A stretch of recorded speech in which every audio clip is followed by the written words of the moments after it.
Hey guys, Ojobani here, and as many of you know, my fellow Draft League players, the Dark type is an incredibly important typing in Draft. It's almost required on each and every team, not only to beat those bulky Psychics to stop from setting up and sweeping you with Calm Mind and Acid Armor and Stored Power and all that stuff, but also giving you a very solid Ghost Resist to deal with, again, the most potent offensive typing in the game in Ghost.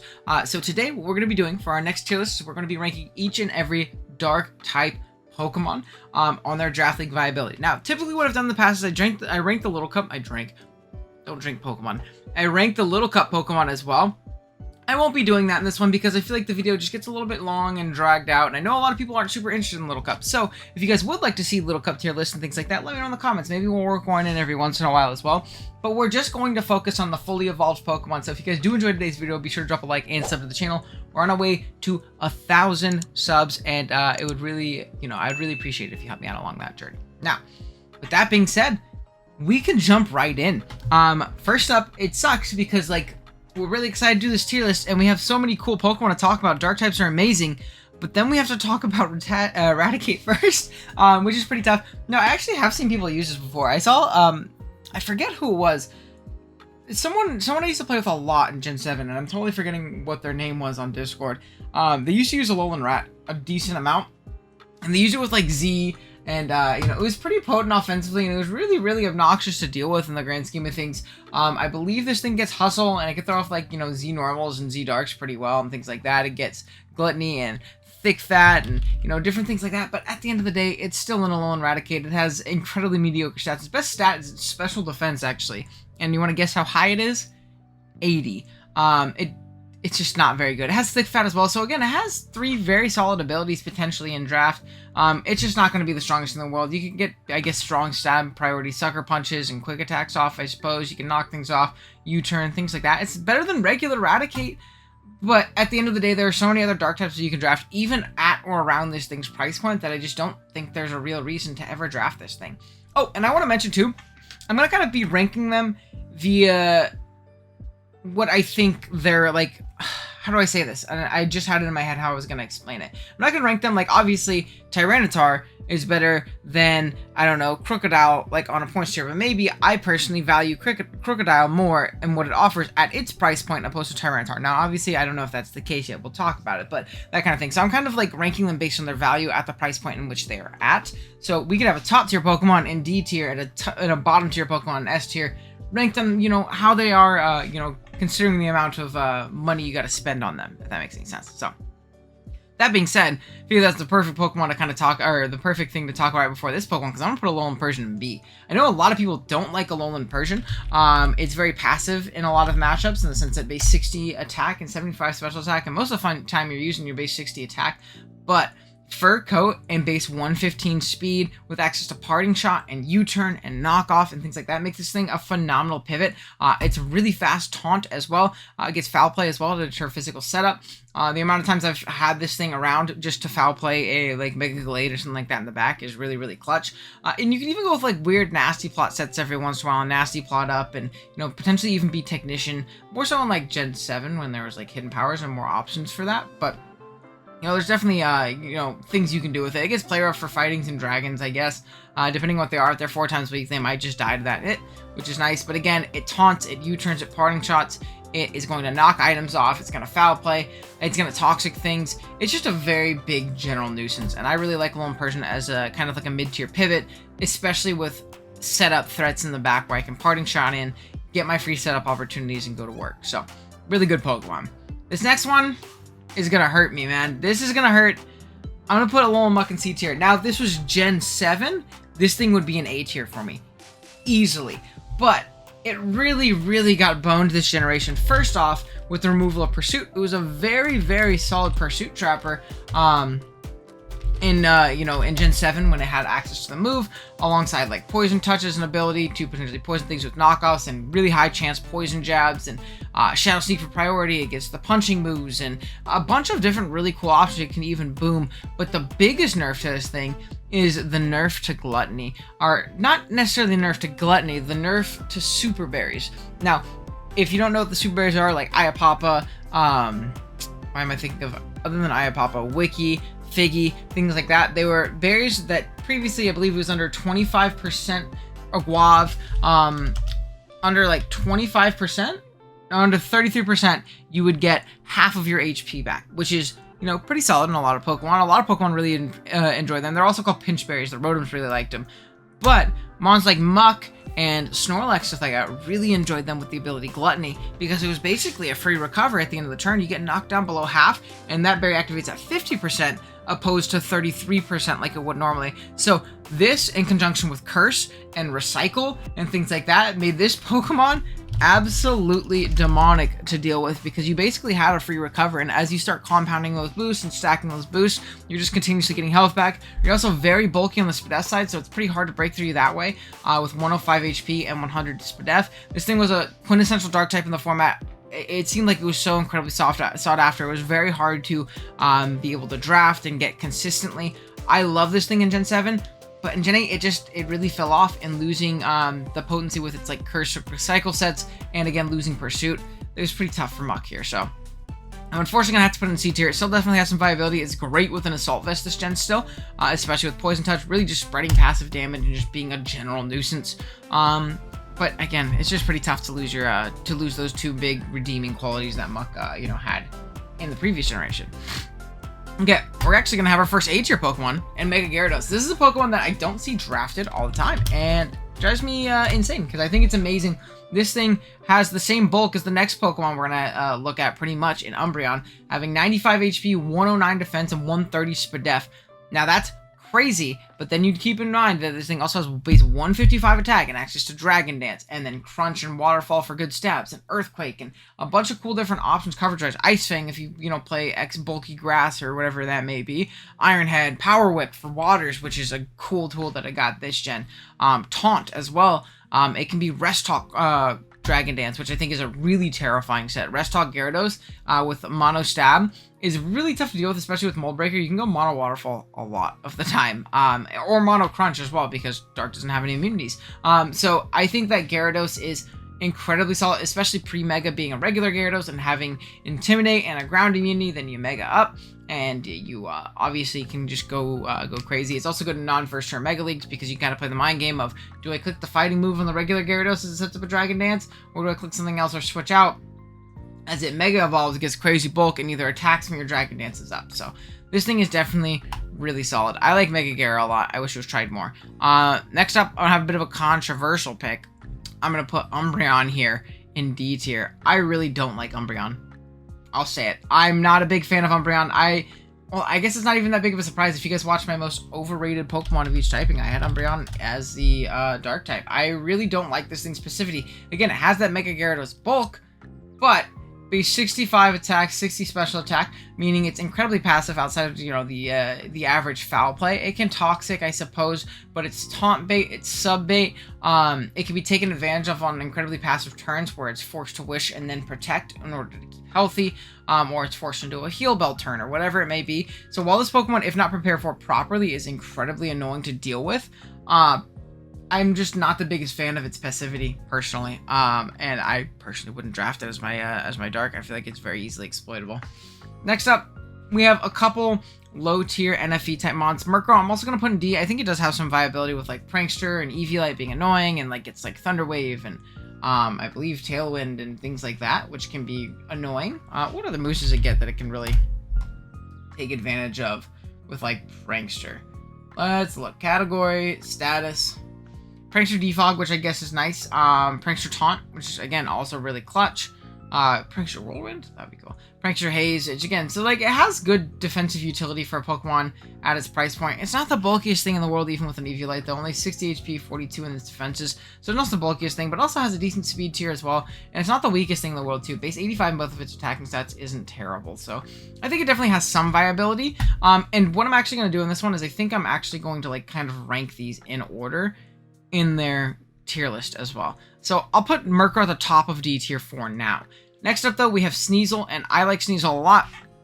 I like Muk a little bit better personally because I think it offers a lot more defensively, and I tend, most of the time at least, to really like fat, bulky dark types that are just really annoying and, you know, can defensively check those psychics and ghosts and things like that. Sneasel doesn't do that, but it gives you a really solid speed tier if you're really hurting for speed on your team.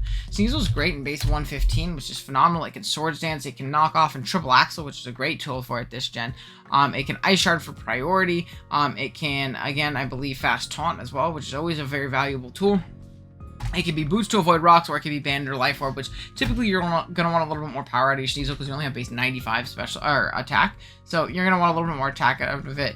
But another cool thing that it has is Inner Focus, allowing it to not be intimidated, which is something that its big brother Weavile cannot claim. So I think Sneasel definitely has some viability, and I've definitely drafted it before. Now, just not the biggest fan of it in the world. Next up, though, I have another C-tier Pokemon, I think, in Houndoom. I almost want to put it in D tier. I'm going to put it in D tier. I'm sorry. I'm going to put Houndoom in D tier. Mega might be a different story. But I just can't see why you could justify drafting Houndoom. I suppose it has Flash Fire, which is a cool fire immunity. And it's decently strong with base 110 special attack. And 95 speed isn't bad. 90 attack isn't bad either for like mixed Sucker Punch variants. And it has cool tech options like Destiny Bond.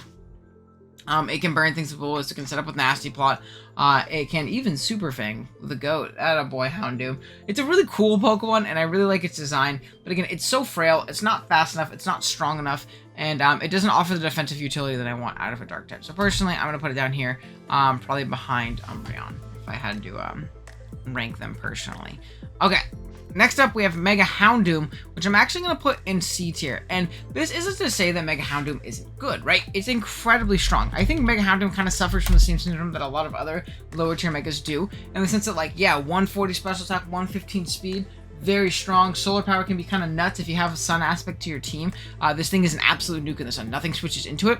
My only issue with Mega Houndoom is why draft it when I could be drafting other Megas that are much, much better. And that's why I think we see little to no Mega Houndoom play, like ever.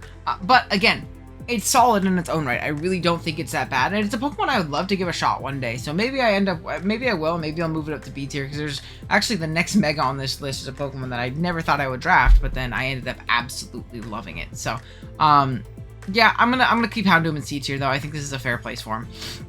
Next up, we have our first S tier, though, and Mega Tyranitar. Or regular Tyranitar. That's next. Sorry about that. I'm not very smart. Regular T-Tar is amazing.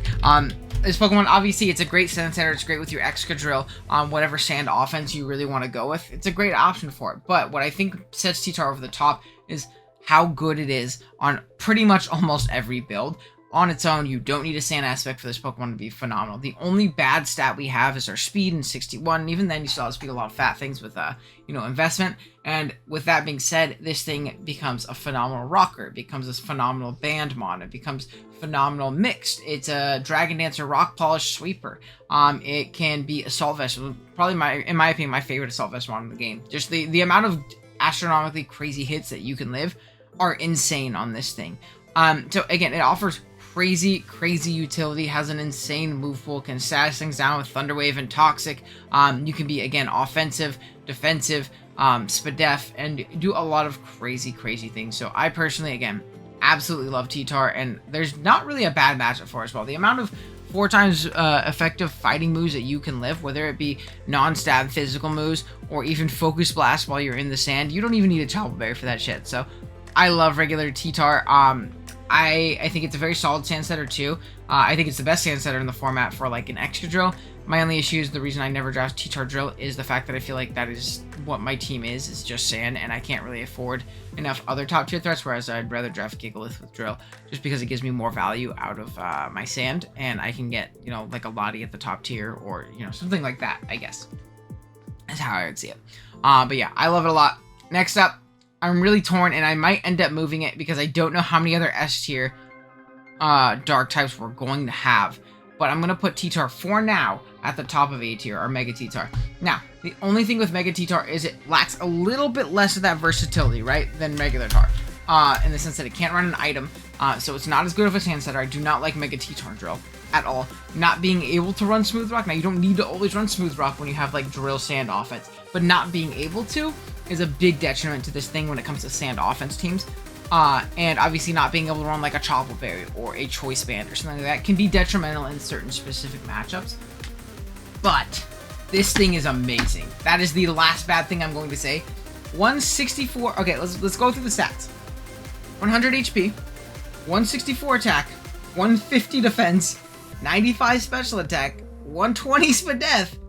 Keep in mind, Sand Boost too, and 71 speed. There is not a bad stat on this Pokemon. There is not a thing that this Pokemon cannot do in a match. Okay, that's not what I mean. There is not a matchup where this Pokemon cannot offer some kind of value to your team, whether it be as a fat Spadef pivot. I love Rest Talk Megatetar. Whether it be as a just absolute nuke of a breaker, an offensive rocker, and 3 attacks rocks. Whether it be a Dragon Dancer Rock Polish Sweeper. I used to be a big hater of this Pokemon because I kind of tunnel on the fact like, it's not a good stance setter. It doesn't need to be. It fits even better than regular T-Tar in my opinion on so many different types of builds. I really love Mega T-Tar on like fat balanced builds. I think it's amazing, just as regular T-Tar is, but I really, really like Mega T-Tar. You know what? Fuck it. For its price point, obviously regular T-Tar is more expensive usually because again, that versatility factor, that ability to run an item, things like that.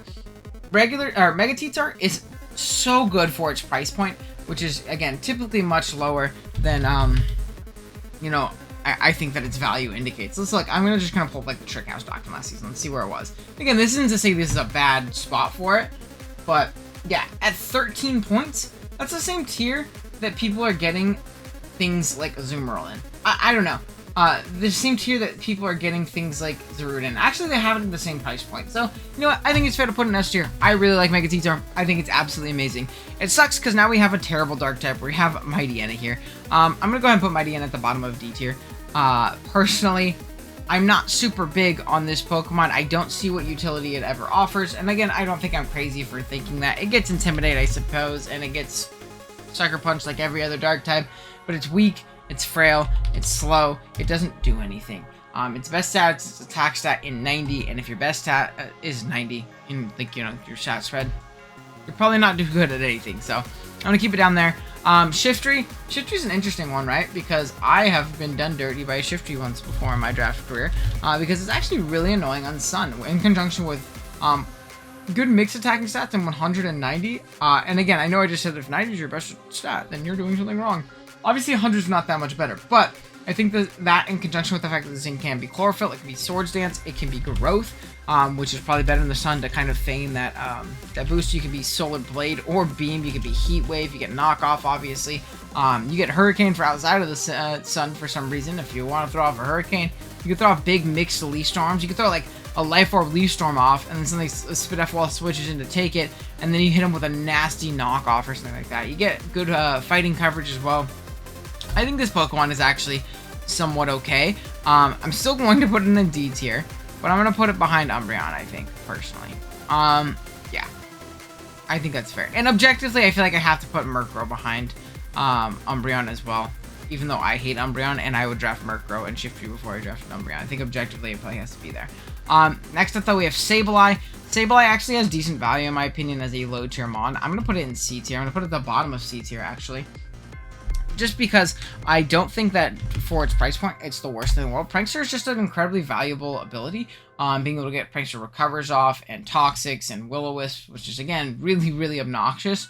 And, you know, this thing can be a good, you know, weird catch-all check to, you know, some offensive fighting that, you know, some lower tier offensive fighting. You get Prankster Encore, which is another really, really valuable tool. So I think, despite this thing not being the bulkiest thing in the world with its stats, its defensive typing alongside the defensive utility of Prankster on this thing make this Mon really, really obnoxious for a lot of teams to deal with. So, honestly, I think putting it in C tier is pretty fair. And then we'll put Mega Sableye in B tier. Now, I think this is a good middle ground, right? Because I think if you just draft Mega Sableye on any old build, you're not going to have as good of a time, right? It's going to struggle on a lot of different, more offensive builds. But if you're drafting that semi-stall, that stall build, I think Sableye is almost a requirement, and it is incredibly good. Like, it is a phenomenal Pokemon. It's really annoying to beat. Magic Bounce is so important for so many stall builds. Securing that Mega off and keeping hazards and status away from your team. Being able to knock off items, spread burns, and recover. And, again, just be an absolute nuisance. Being able to potentially even Calm Mind and win that way. I think Mega Sableye is a pretty cool Mon. depending on what your team is and how it fits on your specific build. Okay. Next up, we have regular Sharpedo, and I'm going to put regular Sharpedo in C tier. I actually think this thing has some pretty cool value as like a low tier offensive water to protect up and then sweep through teams, whether it be physically, especially. Getting that speed boost is really, really, really clutch for a Pokemon as frail as Sharpedo with a middling speed tier like it currently has. But you also get access to cool moves like Flip Turn and Aqua Jet and things like that. I think Choice Band variants are really scary to deal with sometimes. It's really hard to switch into Liquidation, Crunch, Flip Turn, fourth move, whether it be Aqua Jet, Psychic Fangs, Ice Fang, things like that. I think it makes it really, really tough to switch into this thing, and it's potentially really annoying for a lot of teams, and it obviously can be mixed as well with Ice Beam and things like that for, you know, the fat grasses, or even mixed. So I think that Sharpedo actually has some decent value as a low tier offensive water, and it could rip through a lot of builds. Also, Mega Sharpedo, I'm going to put it up in B tier. I'm going to put it behind Persian because I think it's really tough to justify drafting this thing, but I really, really want to try it. I think it has a ton of potential utility as, you know, a great end game cleaner or even a breaker. Now, obviously, this is from the perspective of a not first turn Mega League. If you don't have to Mega first turn, I think Mega Sharpedo is amazing since you can accumulate speed boost with a Protect or something like that, and then you're throwing off massive strong jaw boosted crunches, and you can throw off liquidations, and again, Flip Turn is available, Aqua Jet, Psychic Fangs, Ice Fangs, and things like that. I think Mega Sharpedo is really terrifying with base 140 attack, 110 special attack, and 105 speed. So even if you do have to switch out and you come back in with your Shark later, you're still going to outspeed a lot, and you have a very solid offensive speed tier. So I think this Pokemon is absolutely really cool, and I've been dying to try it. I've been absolutely dying to try it, and it has one of the sickest shinies in the game, in my opinion, in the pink shiny. I don't know, I know a lot of people don't like Shiny Shark. I love Shiny Shark. I think it looks so cool. Okay, we're back to the bad Pokemon, though. It's weird because I feel like Dark Pokemon are either, like, really good or really bad, and this is one of the bad ones. I like Cacturne. I think Cacturne's a cool guy. I really do think he's a cool guy. But I don't think I can justify putting him anywhere besides probably in front of... No, probably behind Shiftry, personally. Now, it does offer some cool, like, niche utility options and, like, having a water immunity with Water Absorb, right?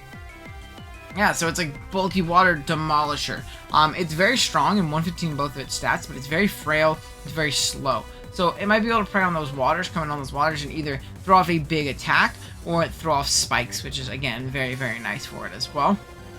But it lacks a lot of defensive utility, and it doesn't really clean through teams or anything like that. Even with the Water Absorb, you might be able to throw off one big hit. It gets cool coverage like Super Power and Thunder Punch, and it can obviously Sucker Punch for priority. It can Swords Dance up. It can do cool different things like that. Poison Jab. It gets Encore even for some reason. So there, and Destiny Bond. So like there's some options with it. I think that its stat spread really lets it down though, in my opinion, just because of the fact that obviously pretty darn weak. We're gonna start zooming through these a little bit more though. We have Crawdaunt next. I'm gonna go ahead and put Crawdaunt in B tier. This is a Pokemon that's really hard to justify drafting. It's very slow. But again, incredibly strong. Adaptability boosted Aqua Jets 2 are nothing to play around with. You can Swords Dance up and win. You can Dragon Dance up and win. Or you can just be Choice Band and cleave through teams. So very solid Pokemon.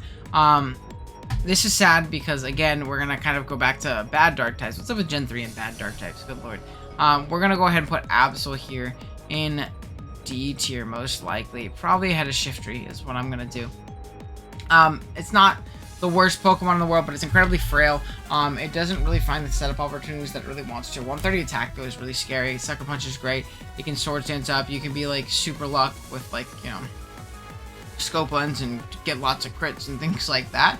But again, at the end of the day, it's still Absol, and this next Pokemon is still a Mega Absol, and this is gonna drive some people crazy. I'm gonna put it at the bottom of C tier. I think it's above a D tier Pokemon because it's still a Megamon, and it still has some pretty crazy stats, but considering all of the other Mega Pokemon you can draft, if you're choosing Mega Absol on purpose, you're doing something wrong. 115 speed is nice, and 150 attack and 115 special attack is great. So on paper, it looks like a solid glass cannon, but this thing just really lacks to get the OHKOs it needs. And when you're as frail as this Pokemon is, I don't think you can afford to miss out on so many OHKOs. And 2 KOs a lot, but that doesn't matter because it's really typically just getting losing a 1v1 and then dying. I mean, you get some cool options like Thunder Wave, Toxic Will-O-Wisp, which is cool. You can Swords Dance, Sucker Punch through teams if you find that aggressive switch, or you're in on something that you can naturally take a hit from pretty easy. Swords Dance option is cool. It gets like close combat, and it gets Iron Tail for fairies, things like that. And it can be mixed with like Fire Blast and Thunderbolt and Ice Beam and things like that. But yeah, at the end of the day, it's a Mega Absol. I'm not the biggest fan personally. It's not that great of a Pokemon. Okay, we have Honchkrow next. I'm also going to put Honchkrow in D tier. This is really sad. There's a lot of really bad dark types in the world, isn't there? Yeah, I don't know. Again, it's like the slow, strong dark type that clicks Sucker Punch, but there's so many other mons that do it better, and I just personally wouldn't really want to draft this thing for any reason. It gets Super Luck, which is another cool option again, but Moxie is probably your best option most of the time. Throwing off again, it doesn't get knockoff, which is a big downside to a lot of dark types in my opinion, but it gets Night Slash and Sucker Punch and Brave Bird and things like that. It gets Superpower and Heat Wave, Nasty Plot. Some cool different options like that, but at the end of the day, like I said, it's a Honchkrow, so I'm not the biggest fan. But we do have a pretty cool mon here in Skuntank, and I'm gonna go ahead and put Skuntank here in C tier at the damn near the tippy top of C tier. Honestly, at the top of it, just the value that this thing offers, and having Aftermath and Defog and Sucker Punch and being a very solid Sucker Mon, and being a very good bulky Psychic or Ghost Resist. I think this thing is actually very solid. No, Kurt hates it, but I personally really like it. I think it offers a lot to a team with its even with its very mediocre stat spread, considering the price that you're getting it at. Poison Dark is a very solid typing, and I think that Skuntank is a very keen example of that, I suppose. Okay, next up we have Spiritomb. We're gonna go ahead and put Spiritomb probably. I'm gonna put it at the no, it's not a B tier Pokemon. We're gonna put it in C. Again, no weaknesses besides Fairy is really nice. It's very bulky. It just lacks that reliable recovery to where it gets chipped down very, very fast. It can Pain Split and Rest and things like that. And it has great priority options in Sucker Punch, Shadow Sneak. It can Wisp, it can Hex, it can do a bunch of cool different things like that. Excuse me. But again, it's very slow. And it's just liable to get Jerry chipped down very fast. And, isn't the most reliable Pokemon in the world. But it's very solid as a low tier dark type. Don't get me wrong. I think it's very good. Okay. We're finally getting to some A tier Pokemon. I'm going to put Drapion here next behind Mega Gyara. I love Drapion. What I said about Skuntank is just Drapion, but even better because it gets access to Knockoff. It gets access to Toxic Spikes. It can taunt things. It doesn't defog. But again, it's a phenomenal Poison Dark typing. That's just checks Dragons and Ghosts really Dragons. Ghosts and Psychics very, very well. And not only does it have good defensive utility with resisting those things and having access to Battle Armor to avoid crits, it also has great offensive utility in like Swords Dance, Sniper, Scope Lens sets, or Focus Energy sets and things like that, where you can throw off big Night Slashes and Cross Poisons and things like that. You have Earthquake and Brick Break for coverage for steals. You get a ton of cool things, and this Pokemon is just a great glue piece on so many drafts. I think I've drafted this thing at least 10 times. I love Drapion. We're also going to put Weavile in A tier. It's actually going to be at the top of A tier. You all know what Weavile does. It's kind of the opposite of a lot of the Pokemon I've been enjoying so far and how bulky they are. But when you got 125 speed and 120 attack with Dark Ice as your combination, and you can throw off knockoffs and triple axles and ice shards and all the stuff that Sneasel can, just so much stronger and so much faster. And, not as scared to run like a Life Orb or a Band or something like that. This Pokemon's great. I think when I, talk faster and I record, I just tend to yawn more, and it's awful. But it's still a great Pokemon, like I said. And again, you can Sword Stance out potentially on an aggressive switch, things like that. But most of the time, Weavile is going to come and it's going to click buttons. It doesn't need to be versatile though, it just needs to be strong. We're going to skip over the Ubers mons. Obviously, Darkrai and Arceus are very good. But I'm going to skip over them for now because I don't see a reason to talk about why they're good, because they're good for a reason, right? At least from a draft league setting, if that makes sense.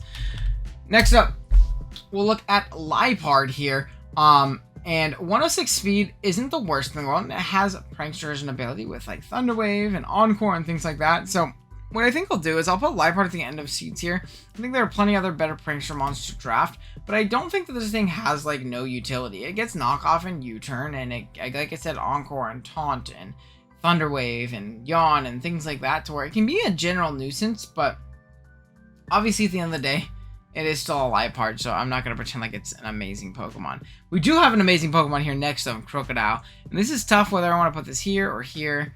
Honestly, I'm going to put it above Gyara. Now that I think about it, I love Krookodile. Two amazing abilities in Intimidate and Moxie. So Scarf Moxie sets can just absolutely clean through games, or even I've seen like bulk up scale shot sets clean through with Moxie and things like that, which can be really, really crazy. But Intim is obviously one of the best abilities in the game. It's a very reliable rocker. It's great with a Scarf. It's great with an AV. I love AV Crook, actually. I think it's a very slept on set with Krookodile. It can spread some status with like Toxic every once in a while, and again, it just spreads knockoffs and general nuisance. I really like Crook. I think it fits again on almost every team in being a great dark type and a great ground type.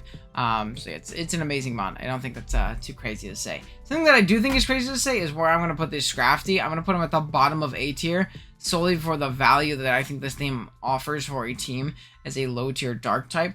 This thing checks everything, especially defensive wise, besides fairies. But even then, when fairies come in, they hate getting knocked off by Scrafty because it's so annoying for them. It gets 3 great abilities from Shedskin, Moxie, and Intim. It gets Dragon Dance and Bulk Up and a bunch of crazy coverage. It's amazing with an Assault Vest.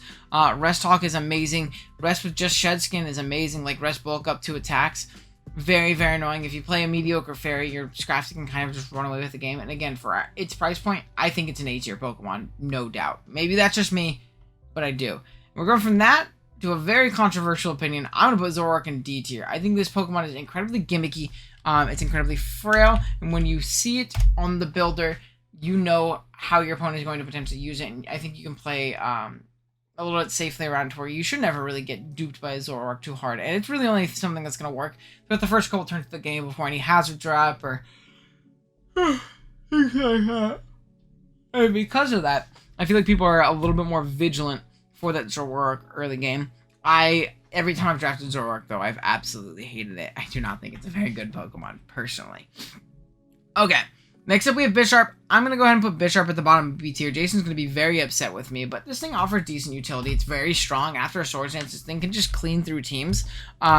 It's a decent enough rocker in the sense that it forces switch-ins. Defiant is great on a physically offensive Pokemon with 125 attack because you can't stop it with Intim or lowering its stats or anything like that. You're just going to make it stronger, which is terrifying. And again, that very mediocre speed tier is kind of patched up by Sucker Punch, in my opinion, with how strong Life Orb and, Black Glasses and Banded Sucker Punches are going to be off of a Bisharp.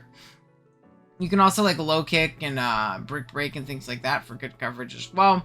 Like I said, the Swords Dance Sweep. You can even Thunder Wave and just be a general nuisance. You can Rock Polish even. I once lost a game to a Rock Polish weakness policy Bisharp, which was ridiculously funny in hindsight. But yeah, decent Pokemon. Next up, we'll do Vullaby. I'm going to at least give Vullaby the respect it deserves and put it above Murkrow because it's a better dark flying Eevee-like mon. I think it's very passive, but again, it grabs momentum, it U-turns, it knocks off, it foul plays, things like that. It's just generally how the mon works.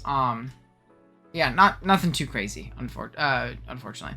Okay, Mandibuzz. Mandibuzz is definitely an A tier Pokemon, though. I think I'm going to go ahead and put Mandy right here behind Gyara, personally. At least for... it's going to go ahead of Gyara. This thing just offers so much to a team in conjunction with heavy-duty boots, not having to take hazards anymore. It's amazing. And again, a little bit passive, but its job is to basically click U-turn. It's almost a bug type with how much it really does end up clicking U-turn, and that's honestly completely fine. It pivots into things, it lives 2 hits, it can roost up, and it can always just U-turn out on whatever threat wants to come in. It can taunt things, it can, again, spread knockoffs and toxics, it roosts, it defogs. It does exactly what you would expect it to do, and it does it very well, so I'm going to go ahead and put it there.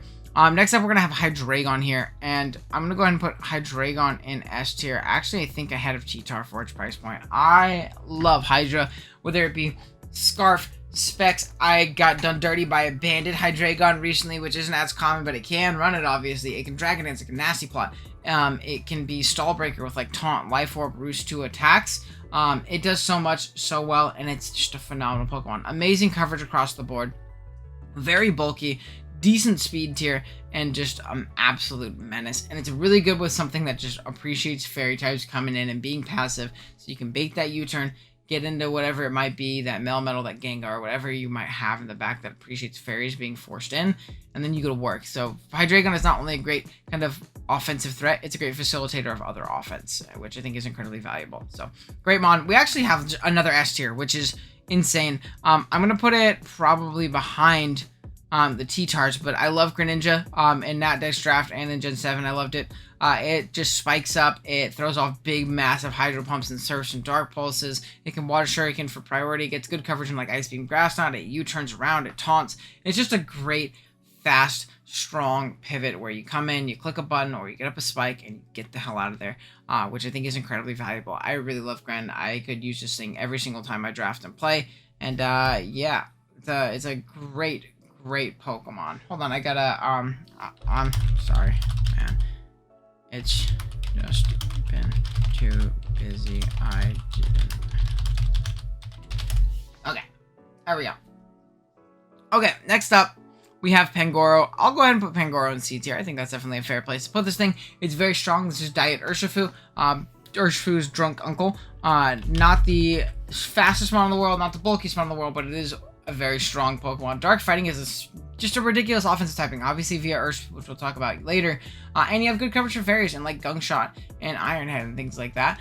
So they don't always switch in super freely on you, and you can kind of just come in, click buttons, and be a big nuisance. It's ridiculously strong with a band, with a life orb, things like that. It's okay with an AV. It's great. It's okay as a Swords Dance Mon too, but really I think this thing thrives when it comes in, it's banded, and it really preys on fat builds. Or if it's like Life Orb or something like that. So, solid Mon overall. We're going to put it in C tier. We're actually going to put it above these guys because they're better. I would rather have Pangoro at the very least. Malamar, I'm going to put it right here. It's going to be a C tier Pokemon. Contrary can really clean through teams if they're not prepared, especially like AV variants of Malamar can be really annoying if you start boosting your defenses and then you're already boosting your Spadef, and you start throwing off knockoff, superpower, psycho cut, whatever your fourth move might be. Can be really terrifying, or like sub 3 attacks Malamar with like superpower, again, like more Spadef variants.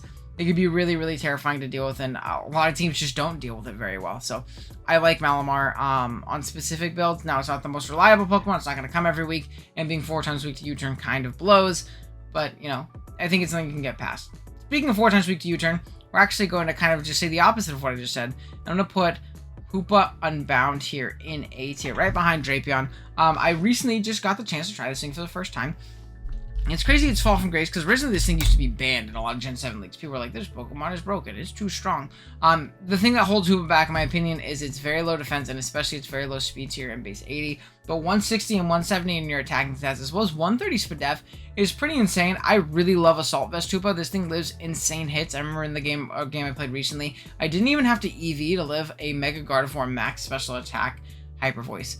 After rocks with my Assault Vest Hoopa. I just didn't EV for it. And that actually ended up saving me the game because it prevented the guard from getting up a sub later in the game, expecting my switch out.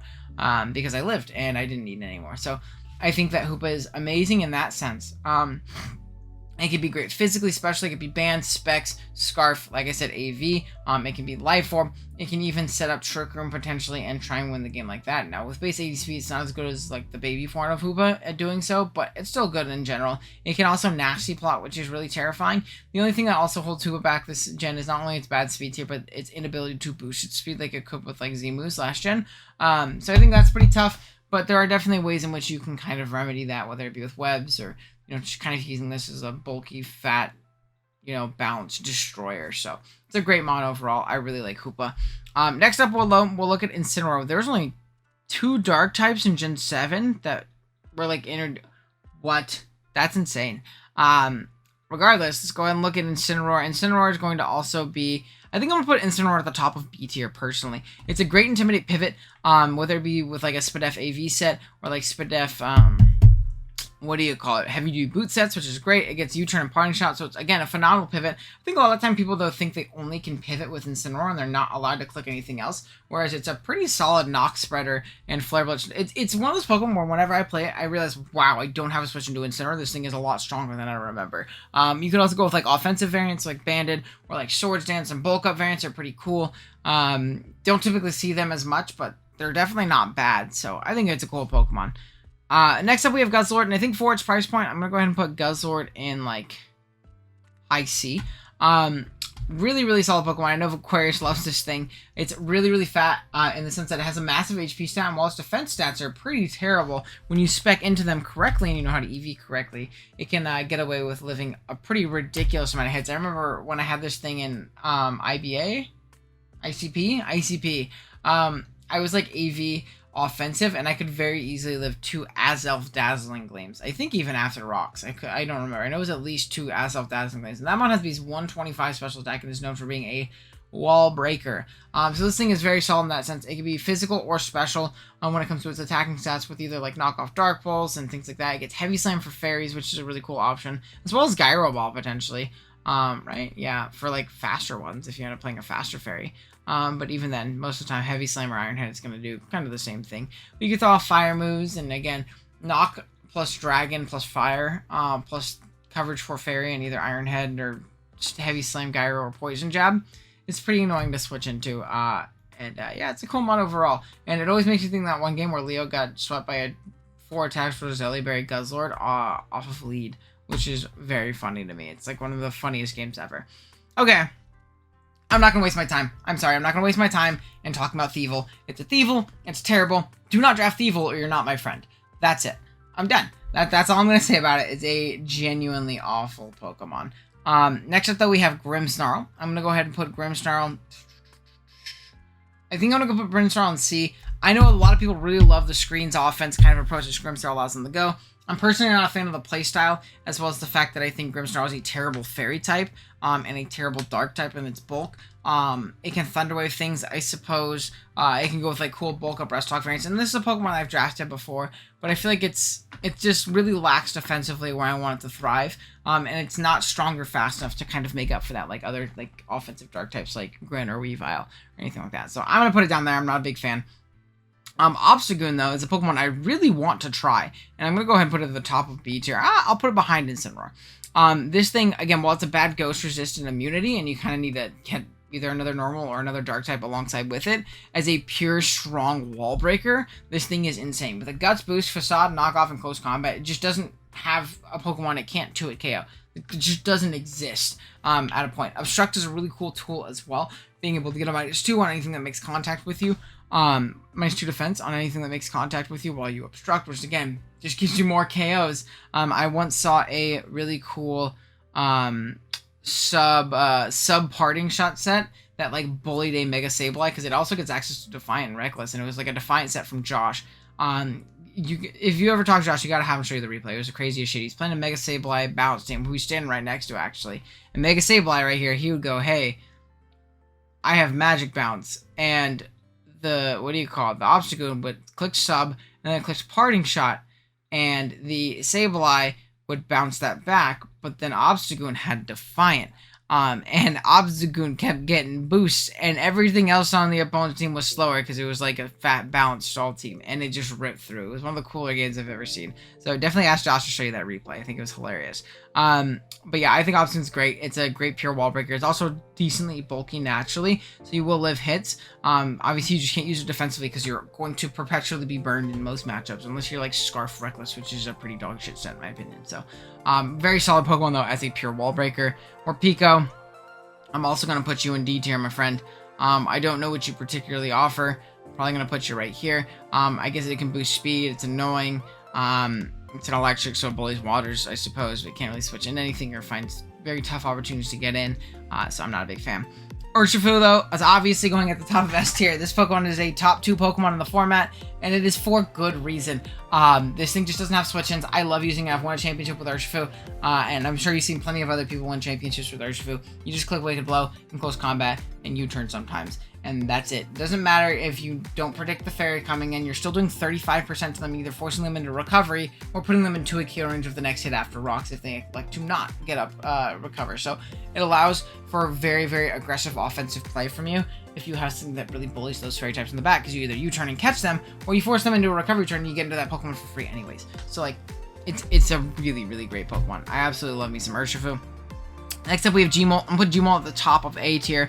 For its price point, this is one of my favorite dark types to draft because it's so solid defensively and checking ghosts and things like that and psychics. It's very bulky, but it also can just end games with Berserk plus Nasty Plot and Agility. It's great with Rest Talk. If this thing had Roost, it would be an S tier Pokemon. It is just better Mandibuzz with Roost, or like based Mandibuzz with Roost, because it has like the same bulk damn near, maybe less defense, but it's strong as hell.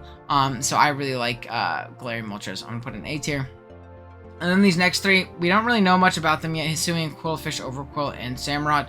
they're cool Pokemon. I think Hisuian, Overquill in general is just like one of my favorite Legends Arceus mons, and I would love to see how good they eventually get, or what they look like in Scarlet and Violet. So I guess we'll see. Maybe we'll have to redo this tier list in a year or two once the Scarlet and Violet ones have been out and, you know, in the game for a while. But that's gonna be my list. Let me know what you guys think. Obviously there are some amazing dark types, but I think like the bottom tier of dark types are really bad, and then there's like 10 to 15 really good ones. So make sure you prioritize getting a good dark type in your draft.